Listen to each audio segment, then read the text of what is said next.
So in this video, I will discuss funding liquidity risk through the case of Lehman Brothers, and I will also add some data to make the lesson more intuitive and memorable.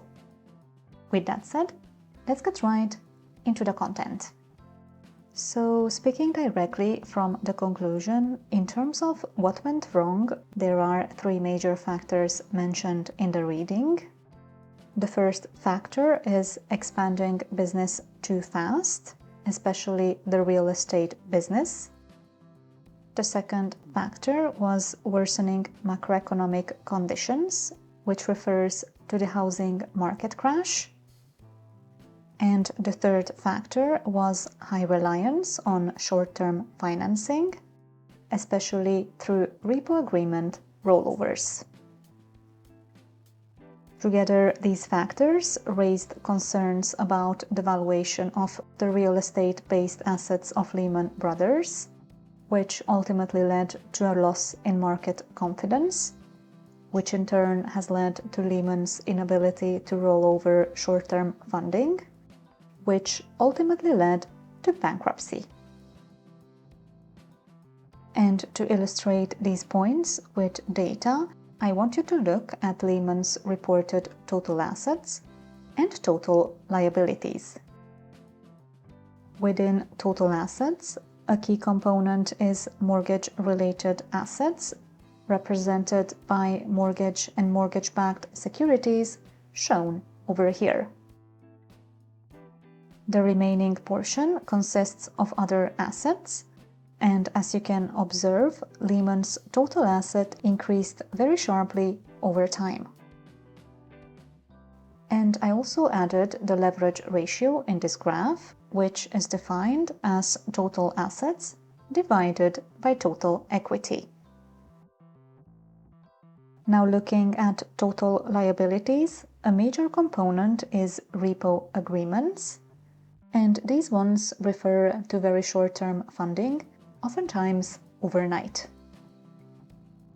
In gray, you can see the other liabilities, and I also added the percentage of repo agreements to total liabilities. Now, let me explain each point in light with this information. The explanation will be based on what you can read in the reading, which in turn is quoting from the Financial Crisis Inquiry report that was issued by the Financial Crisis Inquiry Commission in January 2011. Starting with the first factor, expanding business too fast, the report notes that mortgage-related assets increased from 67 billion in 2006 to 111 billion in 2007.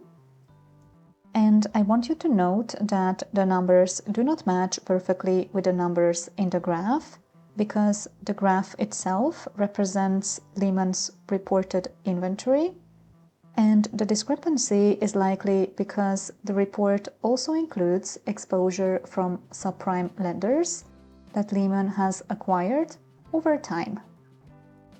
And the most notable example within this context is Lehman's acquisition of PNC Mortgage. Now turning to the second factor, worsening macroeconomic conditions.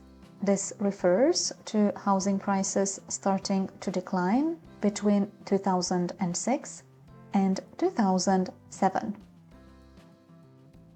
And speaking of the third factor, high reliance on short-term financing, this relates to Lehman's dependence on repo funding, and according to the report, Lehman has understated its leverage through Repo 105 transactions, and we do not need to go into the details over here, but essentially a Repo 105 transaction was an accounting maneuver to temporarily remove assets from the balance sheet before each reporting period.